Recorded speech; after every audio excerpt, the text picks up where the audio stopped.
Praise the Lord, good morning. आज सुबह के समय के लिए मैं प्रभु को धन्यवाद देता हूँ। महान परमेश्वर की महिमा हो। आइए परमेश्वर के वचन में हम लोग चलेंगे और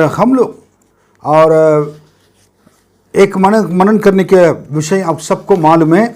जस्ट मैं हाईलाइट देकर जल्दी से जल्दी इसके बारे में जस्ट थोड़ा बताकर फिर नेक्स्ट पॉइंट में चलेंगे। तब आपको कंटिन्यूशन जो लगातार हम करते आ रहे हैं आपको छूटेगा नहीं। सच्चा मनुष्य परमेश्वर से सच्चा मनुष्य पर परमेश्वर के आशीर्वाद होता रहता है। और ये जिस टॉपिक हैं सच्चा मनुष्य पर और परमेश्वर के आशीर्वाद होते रहते हैं कि हमारा परमेश्वर कैसा है पहले देखा। उसके बाद विश्वासी के परमेश्वर हमारे लिए क्या करता है, कौन से कार्य करता है, उसके बारे में हम लोग देखा। और विश्वासी के परमेश्वर हमारे बारे में क्या आशा रखते हैं और हमसे क्या आशा रखते हैं। What is faithfulness. उसके बाद चौथी बात हमने देख रहे थे कि विश्वास योग्यता मतलब क्या है। फिर उसके बाद हम लोग पढ़े थे और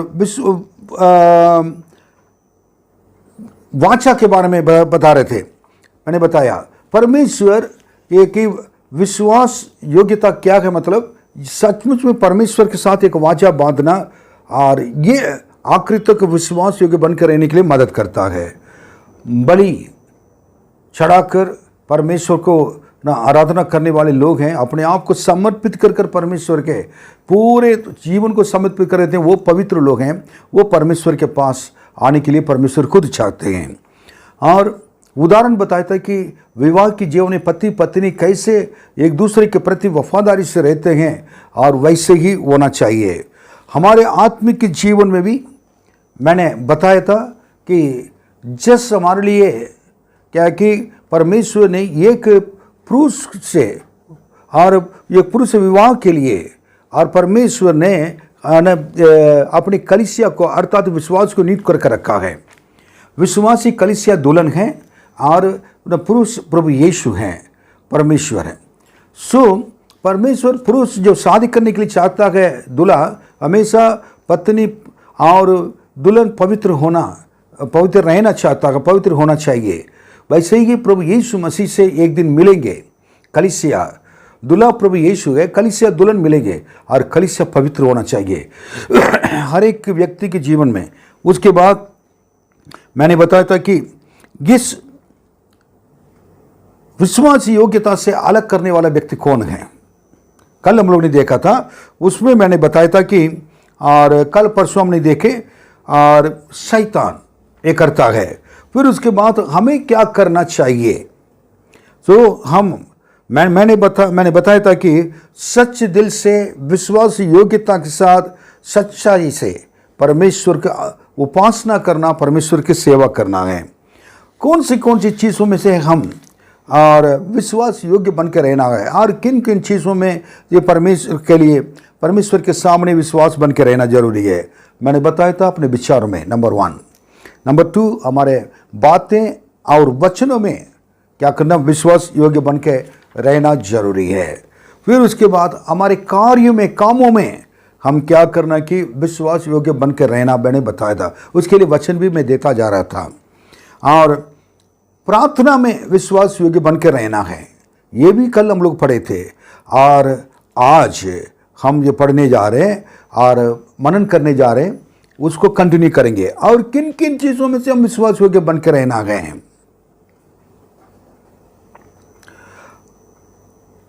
पांचवी बात है, आराधना करने में परमेश्वर की उपासना करने में विश्वास योग्य बनकर रहना चाहिए। और यूहन्ना 4:24 परमेश्वर आत्मा है और अवश्य है कि उसकी आराधना करने वाले आत्मा और सच्चाई से आराधना करें। परमेश्वर आत्मा है और आवश्यक है कि उसके आराधना करने वाले आत्मा और सच्चाई से आराधना करें।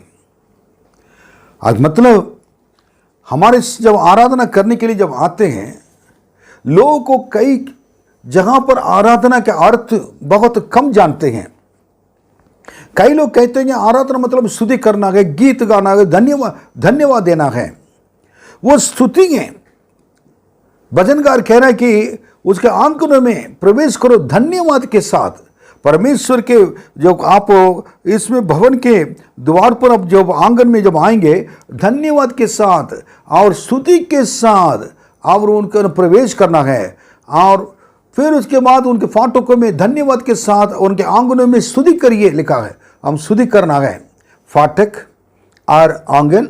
उसके बाद क्या करना कि जब करते करते पवित्र स्थान में आकर फिर उसके बाद हम महापवित्र स्थान में जब प्रवेश करेंगे, वही आराधना है।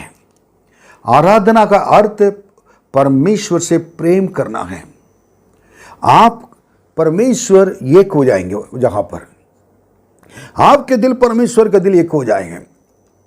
प्रभु आपके हर बातों को क्या कहूं, जहां पर आप गीत नहीं गा पा रहे, अगर गाएंगे भी तो, और उस गीतों के द्वारा परमेश्वर क्या करते हैं, मगन होकर आपके पास आ जाएंगे, परमेश्वर के दर्शन मिलेंगे।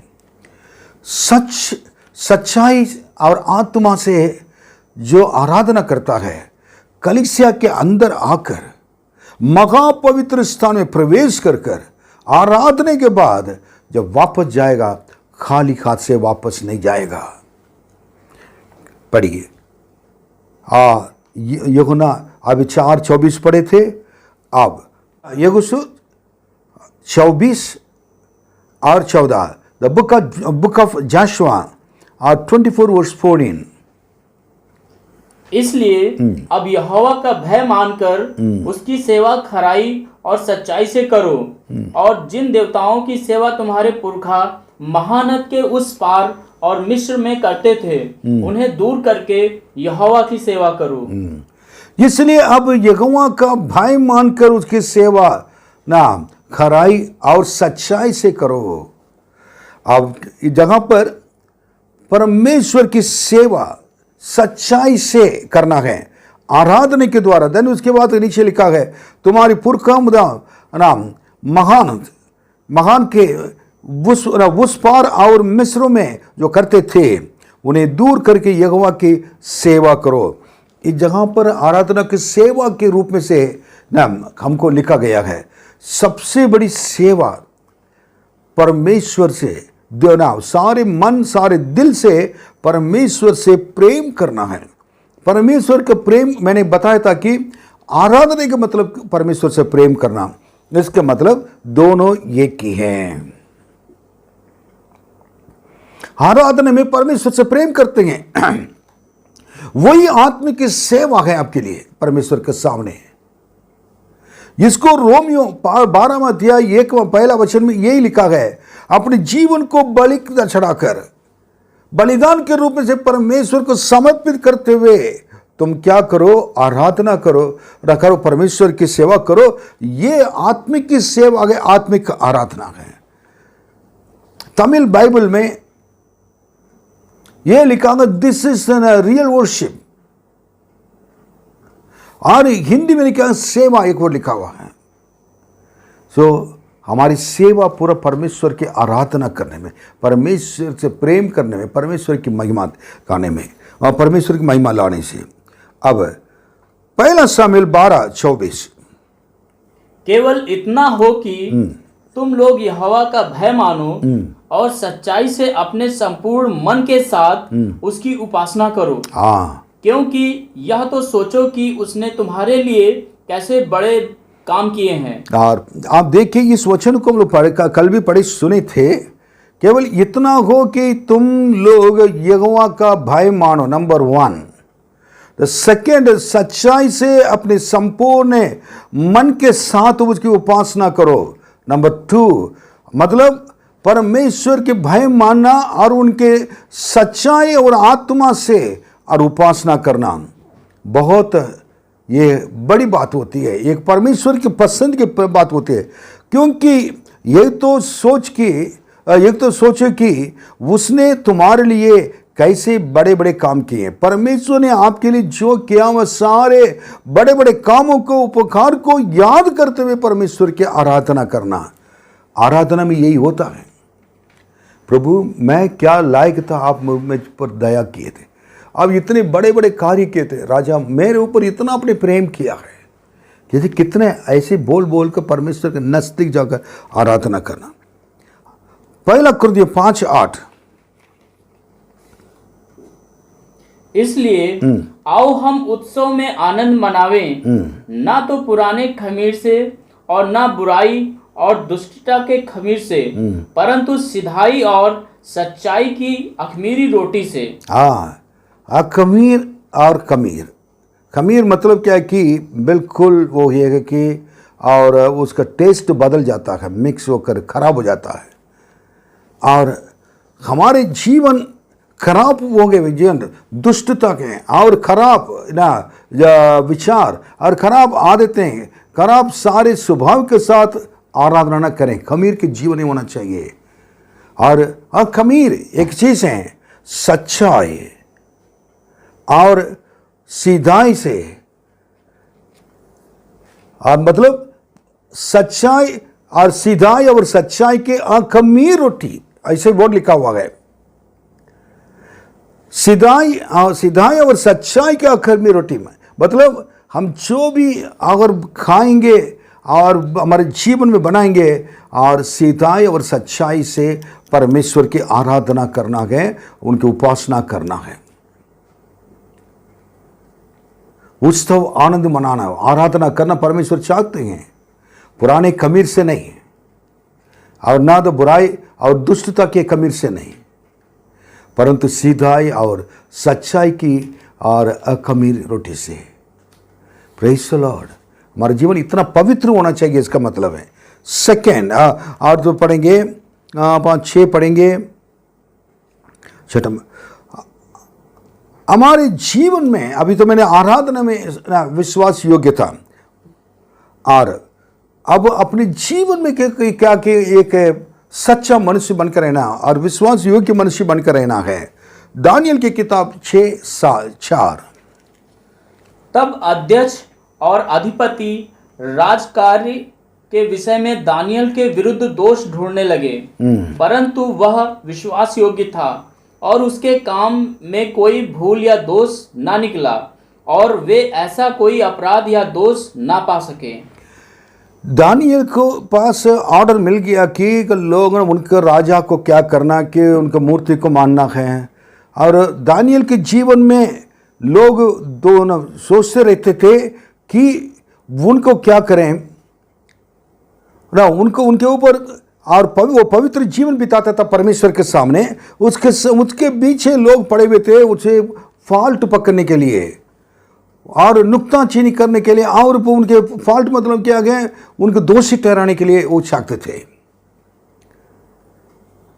लेकिन दानियल से एक भी चीज उनको कर नहीं पाए, एक फॉल्ट भी पकड़ नहीं पाए, एक चीज में दोषी नहीं ठहरा पाए।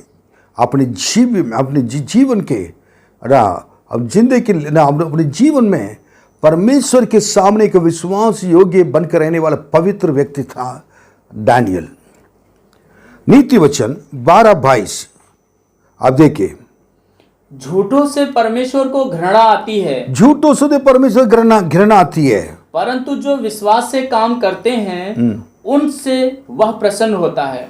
परमेश्वर झूठ से पसंद नहीं करते हैं, लेकिन विश्वास से काम करता है, और विश्वास की जगह पर विश्वास योग्यता से काम करता है, सच्चाई से काम करता है, उससे वो प्रसन्न रहता है। ये बहुत इंपॉर्टेंट है। परमेश्वर के पसंद को व्यक्ति कौन है? परमेश्वर के पसंद व्यक्ति विश्वास योग्य बनकर रहने वाला है। मैंने आश्चर्य कर्म किया, ये किया गया, वो किया गया, बड़े मैं प्रार्थना करने में दुष्ट आत्मा चला गया, इतने लोग छंगाई मिल गए, ये मिल गए, वो अलग बात है। लेकिन परमेश्वर के सामने आपके जीवन विश्वास योग्य है नहीं है, आपके विश्वास योग्यता कहाँ है? प्रभु यीशु हमारे पास दिए हुए एक एक चीज के लिए ये सब किताब मांगेंगे।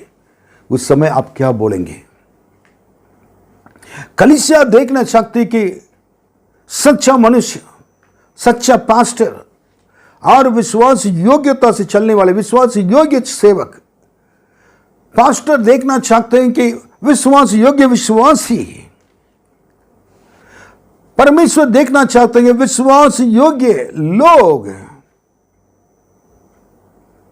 विश्वास योग्य पास्टर, सेवक। यह बहुत जरूरी है। ऐसा लोग से परमेश्वर प्रसन्न रहते हैं, अगर नहीं तो परमेश्वर झूठों से घृणा करते हैं। पाखंडी के जीवन बिताकर हम परमेश्वर के नाम से, परमेश्वर के सेवा के नाम से, परमेश्वर की चीज़ों ना, परमेश्वर के ना एक भलाई को लेकर हमारे ऊपर, क्या अनुग्रह को लेकर हमारे ऊपर ये उसका और के नीचे और छुप कर हम परमेश्वर को धोखा नहीं दे सकते हैं। Do not be under your self deception. अपने स्वयं धोखे में कभी नहीं रखें। प्रभु आपसे बहुत प्रेम करते हैं। मेरे प्रियो, आज परमेश्वर एक व्यक्ति को ढूंढता है जो विश्वास योग्य परमेश्वर के लिए रहता है।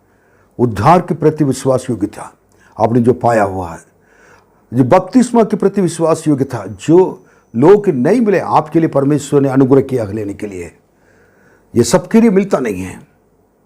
उसके बाद और कलीसिया में लोगों के बीच में विश्वास योग्य बनकर रहना है। अपने समय में विश्वास योग्य बनकर रहना, कलीसिया में कलीसिया के प्रति विश्वास योग्य बनकर रहना है। अपने सारे चीजों में परमेश्वर ने आशीष दिया है, सब में परमेश्वर के प्रति विश्वास योग्य बनकर रहना है। परमेश्वर की सेवक के प्रति विश्वास योग्य बनकर रहना है।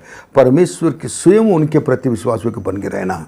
परमेश्वर के सेवक के अर्थात आपके पास्टर कोई भी कलीसिया के हो और उनके प्रति विश्वास बनना योग्य बनकर रहना है। परमेश्वर आपके जीवन के विश्वास योग्यता को देखकर प्रसन्न होना चाहिए। आपके जीवन में विश्वास योग्यता है नहीं है, आपको देखना है। और दूसरा राजा और 20वां अध्याय और 3 वचन पढ़ेंगे। मैं विनती करता हूँ, स्मरण कर कि मैं सच्चाई और खरे मन से अपने को तेरे सम्मुख जानकर चलता आया हूँ, और जो तुझे अच्छा लगता है वही मैं करता आया हूँ। तब हिजकिय्याह फूट फूट कर रोया। हिजकिय्याह के उसमें बीमार था, परमेश्वर से मांग रहा है। क्यों मांग? वो जब बीमार था, यशायाह नबी उनके पास आया। यशायाह भविष्यवक्ता आने के बाद बीमार लोग के साथ जाते हैं, अच्छी बातों को लेके जाते हैं। उनको उदास कराने के लिए नहीं है, निराशापन में डालने के लिए नहीं है, उनको उत्साहित कर कर आप ठीक हो जाएंगे कहने के लिए है। लेकिन इस जगह पर उल्टा है, थोड़ा ध्यान से सुनिए। ऐसे क्या गए उनसे बात कर कर, ऐसे क्या राजा था, राजा परमेश्वर ने मुझसे कहा कि ये बात ऐसे क्या राजा से कहना है। ऐसे के राजा ने पूछा था क्या बात है? राजा, आप जल्दी मर जाओगे। एक बीमार व्यक्ति के पास जाकर ये बात कहेंगे तो जल्दी मर जाओगे तो क्या होगा? कोई भी विश्वास नहीं कर पाएगा। जल्दी मर जाओगे, इसलिए आप ये काम करिए। आप क्या करना कि सारे चीज़ों को बंदोबस्त कर दीजिए, अपने घरेलू सारी चीज़ों को लोगों को बताकर, क्योंकि मरने जा रहे हैं। आप सब कुछ आप कर कर उसके बाद मौत आएगी, आप चले जाइए कहकर चले गया था। ये अच्छी बात है। आप हम अगर पास्टर जाकर किसी घर पे बोलेंगे तो क्या सोचेंगे पास्टर के बारे में? ये पास्टर अच्छी बातें कहने के लिए आने वाला है, ये आकर क्या कर क्या क्या बातें गलत बातें कहकर चले। ये पास्टर बिल्कुल सही नहीं है। परमेश्वर यशायाह नबी के बातों में जो कह रहे हैं उनको उनके विषय में अगर जाकर नहीं बताता, परमेश्वर की दृष्टि में वो क्या हो जाता है और दोषी ठहराया जाता है। सामुएल छोटा बालक को भी परमेश्वर ने दर्शन देकर पहला संदेश जो दर्शन में बताया था टफ मैसेज, अच्छी मैसेज ही दिया नहीं। क्या? अपने पास्टर के विरोध, याजक के विरोध तुम जाकर बताना है। तुम क्या करोगे? तुम्हारे बच्चे गलत कर रहे हैं, इसके वजह से जल्दी अंत आने वाला है, इस राज्य को मैं दूसरे हाथ में दूंगा। बस एक याजक जो उसको पाल रहा है, पालन पोषण कर रहा है, उसके विरोध अगर वो परमेश्वर बोल रहे हैं इस बच्चे को मुंह से, आप सुन पाएंगे? कभी कभी परमेश्वर इसी कार्य को करते हैं, हम इसको समझना बहुत मुश्किल है। तब यीशु के उसको देखने के बाद, सुनने के बाद बहुत रोया, रो कर प्रार्थना किया, प्रभु जी मुझे क्षमा करे, क्षमा कर करके प्रार्थना करने के बाद वो कह रहा कि मैंने आपके इस जगह पर जीवित रहने के लिए सोचा था, लेकिन यशायाह नबी ने आकर सब कुछ बताकर चला गया था। मैंने सीधे मन से, खराई से, विश्वास, योग्यता से मैं अपने जीवन बिताया। उसको एक बात बता रहा है कि मैं सच्चाई और खरे मन से अपने को तेरे सम्मुख जानकर चलता आया हूं। देखिए, विश्वास योग्यता को प्रकट करता है। प्रभु जी मैं विश्वास योग्यता के साथ रहा, मेरे विश्वास योग्यता को आप जानते हैं, मैं आपके सामने सच्चे मन से, खरे मन से चलता आ रहा हूं। जो आपको अच्छा लगता था वही चीज मैं भी करता आ रहा हूं, आपका दिल दुखाने को कोई काम नहीं किया। तब एजेकिएल विलप विलप कर रोया। इसको सुनने बोलने के बाद इतना रोया कहकर, मैं इतने दिन से रहता हूं, मुझे कोई ये बीमारी है। मेरे प्रिय, इसमें से हम एक सीखने के लिए हैं। अगर आपके जीवन में ऐसे परेशानियां, कष्ट हो, अगर परमेश्वर की कोई भी चीज है ऐसे दिखाई देता हो, आप परमेश्वर के सामने रो रो कर, पुट पुट के प्रार्थना करना। आपके जीवन जो परमेश्वर के सामने पवित्र है। अगर आपके जीवन में बीमारी का हालत में पड़ गए, डॉक्टर ने कह दिया कि जल्दी मर जाओगे, लेकिन आप परमेश्वर के सामने जाकर आप इसी यिर्मयाह की जैसे आप विलाप कर और पुकारते हुए और पुकार कर आप प्रार्थना करोगे आंसू के साथ, परमेश्वर उसको बदल देगा। उसके बाद लिखा हुआ है, जब यशायाह वो कहकर जब जा रहा था, महल के आखिरी में दरवाजे तक, एंट्रेंस तक चला गया था, उस समय परमेश्वर ने और परमेश्वर के वचन और यशायाह नबी के पास पहुंचा, पर यह कहने लगे कि यशायाह तुम वापस जाकर एजेकिएल को कहो, एजेकिएल से कहे ना कि तेरे और जो बीमारी के विरोध मैंने जो बोला था, और ये तो प्रभु ने सुन लिया है, परमेश्वर ने कहने के लिए कहा था, लेकिन आप परमेश्वर तुम्हारी प्रार्थना सुन लिया, तुम्हारे आंसू की प्रार्थना सुन लिया, अब तुम्हारे लिए परमेश्वर तुम्हें चंगाई देगा, और तुम्हारे जीवन, तुम्हारे परमेश्वर तुम्हें चंगाई देकर और 15 वर्ष तुम्हारा आयु को बढ़ा देगा। 15 वर्ष आयु को बढ़ा देगा। आपके आंसू को देख रहा है, चंगा करने वाले प्रभु हैं। और परमेश्वर क्या है कि तुमको 15 वर्ष आयु बढ़ा कर देखे, कहकर उन्हें कह दिया था। जब कहा था और परमेश्वर ने इसके प्रार्थना सुन लिया, परमेश्वर ने क्या था कि और इसे क्या को जो वाणी मिल गई, दोबारा मर जाओगे, लेकिन 15 साल अब बढ़ा दिया गया। आपकी प्रार्थना परमेश्वर के निर्णय को बदल सकता है। आपके प्रार्थना, आपके जीवन में कोई भी श्राप हो और उसको तोड़ सकता है। आपके प्रार्थना के द्वारा, प्रार्थना आपके लिए आपके आयु को बढ़ा सकता है। आपके आंसू के प्रार्थना आपके परिवार की आयु को बढ़ा सकता है, परिवार की स्थितियों को बदल सकता है। कारण आपके जीवन में विश्वास योग्यता, सच्चे मन से, खरे मन से परमेश्वर के सामने चलता रहना है। पाप रहित जीवन बिताना है। परमेश्वर से कहना गए, मुझे आप क्या करो, आपकी दया हाथ मेरे ऊपर रखे हैं। मैं हमेशा कहता हूँ, जितनी दिन तक आप मुझे इस संसार में रखना चाहते हैं उसके लिए मैं सहमत हूँ प्रभु जी, मैं सहमत हूँ। मैं कहता हूँ परमेश्वर के सामने, मैं नहीं जानता कल संसार में रहूंगा नहीं रहूंगा, मैं इतना कैसे, लेकिन मैं इतना कह सकता हूं क्यों, आपके अनुग्रह के द्वारा मैं जीवूंगा, क्योंकि आपके अनुग्रह मेरे लिए काफी है। आपके सामर्थ्य मेरे शरीर के अंदर परिपूर्ण तरीके से, संपूर्ण तरीके से क्या और कार्य कर रहा है। आपके सामर्थ्य से मुझे भरा हुआ है। आपके अनुग्रह से मैं इस संसार में जीऊंगा, ये कह सकता हूं। आप कह पाएंगे? आपके जीवन में और विश्वास योग्यता होना चाहिए। ठीक है, एक बात पढ़ के खत्म कर रहा हूं। आप पढ़िए पहला तीमुथी।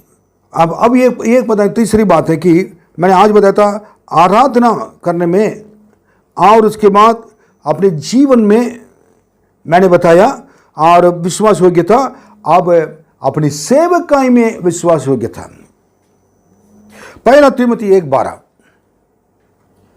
मैं अपने प्रभु मसीह यीशु का, जिसने मुझे सामर्थ्य दी है, धन्यवाद करता हूँ कि उसने मुझे विश्वास योग्य समझकर अपनी सेवा के लिए ठहराया। प्रभु यीशु हर एक विश्वासी को उद्धार देकर और उधर बपतिस्मा के द्वारा ले चलकर, पवित्र आत्मा के अभिषेक द्वारा ले चल के परमेश्वर ने कलीसिया में एक अच्छे पौधे और पेड़ के समान लगाकर रखा हुआ है। उन लोग प्रभु में जो बढ़ रहे हैं, इधर पौलुस तीमुथी के लिए लिख रहा है। अगर ऐसी बात लिख रहा है कि सेवा के बारे में, और मैं अपने प्रभु मसीह यीशु का, जिसमें मुझे सामर्थ्य, जिसने मुझे सामर्थ्य दी है, धन्यवाद करता हूं। किस लिए? कि उसने मुझे विश्वास योग्य समझकर अपनी सेवा के लिए ठहराया है। इस जगह पर विश्वास योग्य वर्ड आ गया है, विश्वास योग्य वर्ड आ गया। मुझे अपनी सेवा के लिए ठहराया है। आपको परमेश्वर ने इसलिए बचाया है ताकि परमेश्वर के प्रति विश्वास योग्य बनकर रहेंगे, परमेश्वर की सेवा करेंगे, उसमें भी हम विश्वास योग्य बनकर रहेंगे। और तो परमेश्वर आपको बुलाने के कारण क्या है? आप कुछ परमेश्वर के लिए करना है, आप सेवा करना है, परमेश्वर की सेवा करके सपोर्ट करना है और मदद करना है, और लोग के साथ मिलकर संगति करना है, हर लोग के मिलकर लोग को सामने आपके गवाही प्रकट होना जरूरी है, आपको बताना जरूरी है, लोग को उत्साहित करना जरूरी है, लोगों के लिए सेवा करना, छोटी मोटी सेवा करना है, बड़ी सेवा को, छोटी सेवा को सब करना है। परमेश्वर की ये इच्छा है। ये समझकर विश्वास योग्य, आपको विश्वास योग्य समझकर प्रभु यीशु के आज्ञा को पूरा करेंगे समझकर ये सेवा के लिए ठहराया है। अब सेवक लोग के लिए बताना चाहूँगा, मेरे प्रियो, मेरे भाई लोग, सेवक लोग, आप अच्छे सेवक लोग हैं। मैं प्रभु को धन्यवाद देता हूँ आप लोग के लिए। लेकिन ये वचन को थोड़ा पढ़ने के समय मेरे दिल कभी कभी टूट जाता है और मुझको चेतावनी देता है कि उसने मुझे विश्वास योग्य समझकर अपनी सेवा के लिए ठहराया है, अपने सेवा को अपने हाथों में दिया है, अपने सेवा करने के लिए सामर्थ्य दिया है, अपने सेवा करने के लिए आशीष दिया है। उस सारे चीज के लिए लेखा जोखा परमेश्वर लेंगे, आपसे, हमसे लेंगे। हम सबके सामने हम विश्वास योग्य, उन्होंने मैं विश्वास योग्य चार्ल्स तुमको समझा है, लेकिन तुम मेरे लिए विश्वास योग्य बनकर रहते हो। डर लगता है। मैं कभी कभी सोचता हूं, मुझे ये सेवा को हाथ में देकर इतना डर लगता है। मुझे विश्वास होकर आप समझकर बैठे हुए हैं, बट मैंने अपनी सेवा दे दिया है, मैं इधर जाकर क्या कर रहा हूं, उल्टे सीधे काम कर रहा हूं। ये पसंद करेंगे प्रभु? मुझे क्षमा करना है, कहते हैं। अगर आप विश्वास योग्य नहीं है, प्रभु से माफी मांगे। और विश्वास योग्य है, मैं आपको प्रभु को, मैं आपके साथ मिलकर प्रभु को धन्यवाद देता हूं क्योंकि आप विश्वास योग्य के सेवक हैं। आपके ऊपर भरोसा रखा है, आप विश्वास योग्य सेवक हैं, इसलिए निराश मत होना, आगे बढ़िए, आप सेवा कीजिए। आपको प्रभु आपको जैसे विश्वास योग्य समझा, वही प्रभु और आपके लिए विश्वास योग्य हैं। आपके सारे जरूरतों को पूरा करेगा, आपको कभी अनाथ नहीं छोड़ेगा। What a great God we have, what a great God we have. उनकी इच्छा क्या है? 2 तीमुथी 2:2 पढ़ेंगे।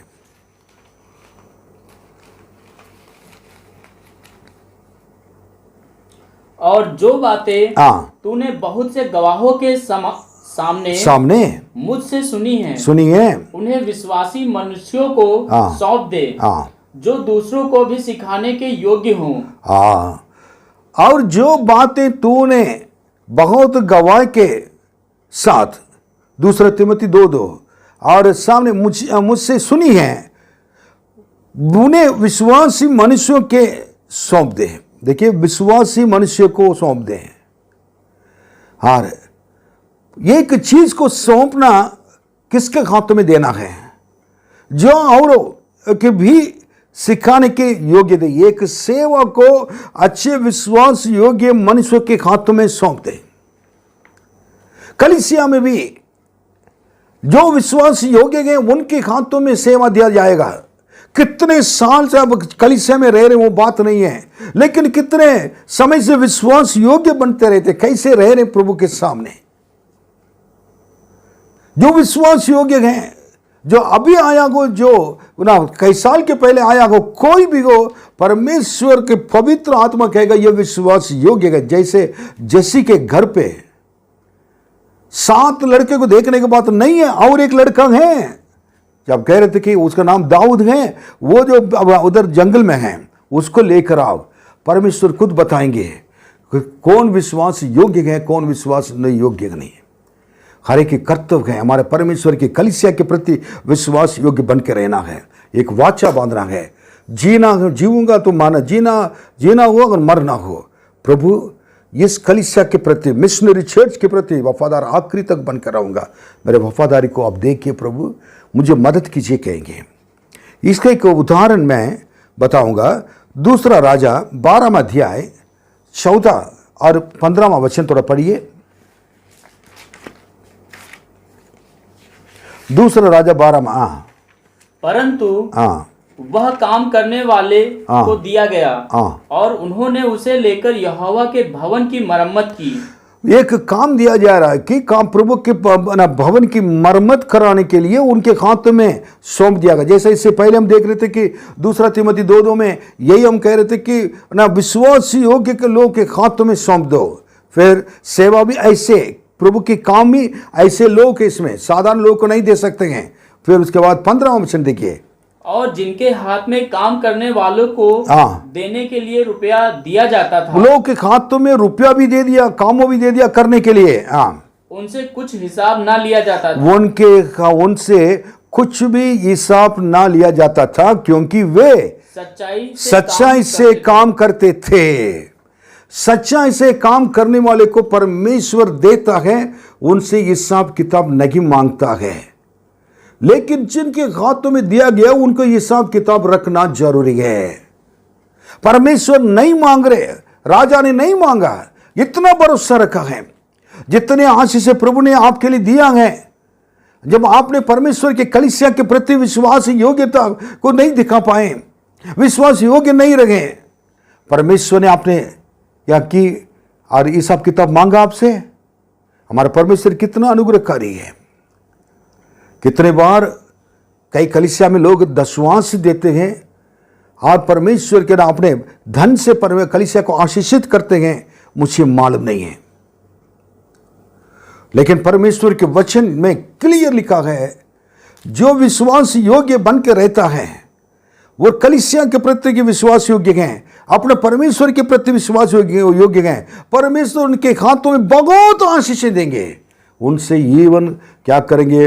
हिसाब किताब नहीं मांगेंगे, हिसाब किताब नहीं मांगे। बिल्कुल ये सब नहीं ले लिया जाता है, क्योंकि परमेश्वर जिनके ऊपर विश्वास कर लिया, पूरी तौर से भरोसा रख लिया, अगर सर्टिफिकेट दे दिया कि ये विश्वास योग्य है ना, मेरे बेटा का अगर कह दिया, बस मूसा के बारे में यही कहा, मेरे सारे घरानों में ये विश्वास योग्य हैं।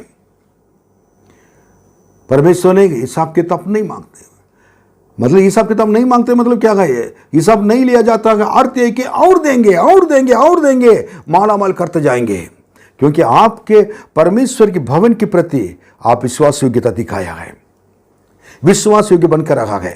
पास्टर के प्रति विश्वास योग्य बनकर रहे और परमेश्वर के प्रति विश्वास योग्य बनकर रहे।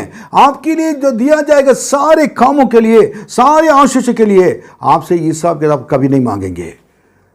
जो विश्वास योग्य बनकर रहने वाले अपने लोगों के प्रति परमेश्वर इतनी आशीष देता है, क्योंकि वे सच्चाई से काम करते थे। ये विश्वासी मिशनरी चर्च के विश्वासी लोग सच्चाई से काम किया है, खरे मन से काम किया है, विश्वासी योग्य से काम किया है, इसलिए उनके इतने आशीष दिया है, उसके लिए कोई भी कुछ नहीं है, हिसाब नहीं लिया जाएगा। प्रभु ने God always blesses abundantly in a lavish way, in a lavish scale. God is with you, my dear brother and sister. प्रभु आपके साथ हैं। आप परमेश्वर से, सच्चे मनुष्य के ऊपर परमेश्वर आशीष को बरसाते हैं। कहा था ना कि मलाकी किताब में 3 अध्याय में, तुम मेरे घर पे 10वां अंगूठा लेकर भेंट लेकर आ जाओ, तुम विश्वासी योग्यता के विश्वासी योग्य को दिखाओ, योग्यता को दिखाओ। क्या करूंगा? आकाश और खिड़की को मैं खोल कर, आकाश की खिड़की को खोलकर अपरंपार आशीष बरसाऊंगा, जिसके लिए कोई हिसाब किताब बिल्कुल नहीं रहेगा। हिसाब किताब, इसका मतलब उसको परमेश्वर जितने आपको आशीष देंगे, उस आशीष के लिए कभी वह उसके बारे में सोचेंगे नहीं। परमेश्वर राजा का दिल अगर खुश हो गया है, फिर उसके बाद क्या देंगे नहीं क्या देंगे और कितना देंगे, वो उसको कोई लिमिट नहीं होता है, क्योंकि आपने सच्चाई से हर महीने हर समय आपने सेवकाई को उठाते रहे हैं। वो सच्चाई को, विश्वास योग्यता को परमेश्वर ने आदर किया है।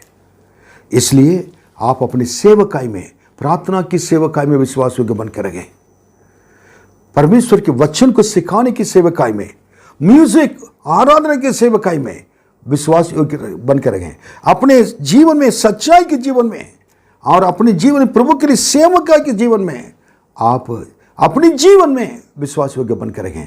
प्रभु आपके संग रहकर मदद करेंगे, प्रभु आपको आशीष देंगे। आइए हम प्रार्थना करेंगे।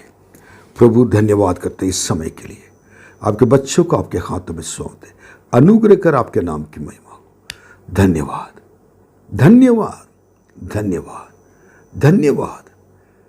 हम सब विश्वासी योग्यता को आपके सामने प्रकट करने के लिए आपने हमारे ऊपर विश्वास करके बुलाया है, उस बुलावट में स्थिर रहने के लिए अनुग्रह कीजिए। यीशु के नाम में मांगते हैं, आमीन।